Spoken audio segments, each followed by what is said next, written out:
Welcome to AP Bio. My name is Sam. My name is Anasia. My name is Mitzi. My name is Ezra.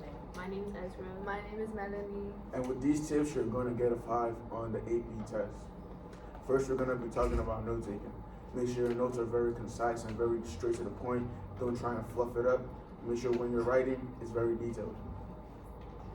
So just make sure you organize your notes, put bullet points, however you're able to memorize things. If you're a visual learner, auditory learner, just make sure you're doing it in a way that you can memorize it and remember. Yes, and try different note-taking styles. Don't just like put anything. Like actually try and make it memorable for you because it's a lot of information. With your homework, don't try and procrastinate because it does add up on your grades. Late homework, you're gonna get a 0. There's no extra credit. There's none of that. So make sure it's on time. Make sure that you do it right.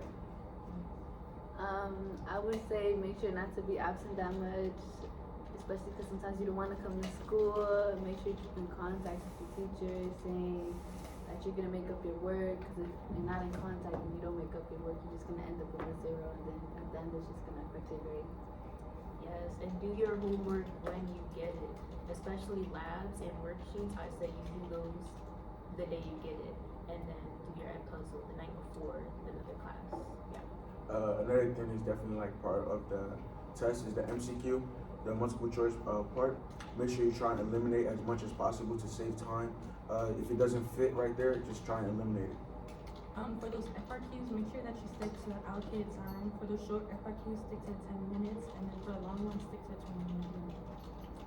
For the FAQs that are long and have a lot of paragraphs, I would say look at the questions first and skim through the paragraphs. Look at the key points and key details that you think you might gonna use, because some of the information you're just not gonna be able to use, and you just don't want to waste all that time on reading all of them. Definitely stick to the time limits for the MCQs and FRQs because you want to save time for yourself to review them and like go over any little things you have to fix.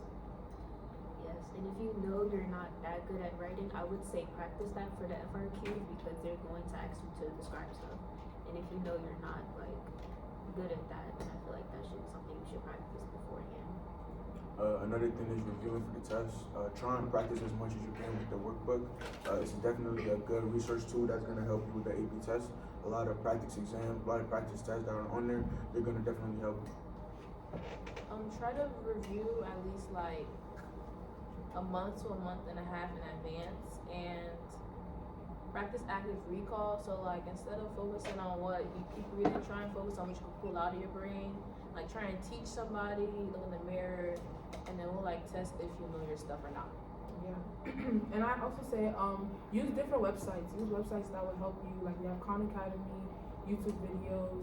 Get people that would able to teach you the way you would like to be taught or the way you would understand it. And yeah. Some expectations for this class is to really think about what type of classes you're taking. This is an AP course, and you need to know that you can't like cram for this class. It's not an easy A. You have to put the effort, put the work to get a 5 on the test. Yes, this is literally a college level like advanced class. So expect deadlines, expect a bunch of work, but it's gonna be great in the end. So Got this. Yes. Congratulations. You'll get this 5. If you follow all these, you will get a 5. Yeah. Yes.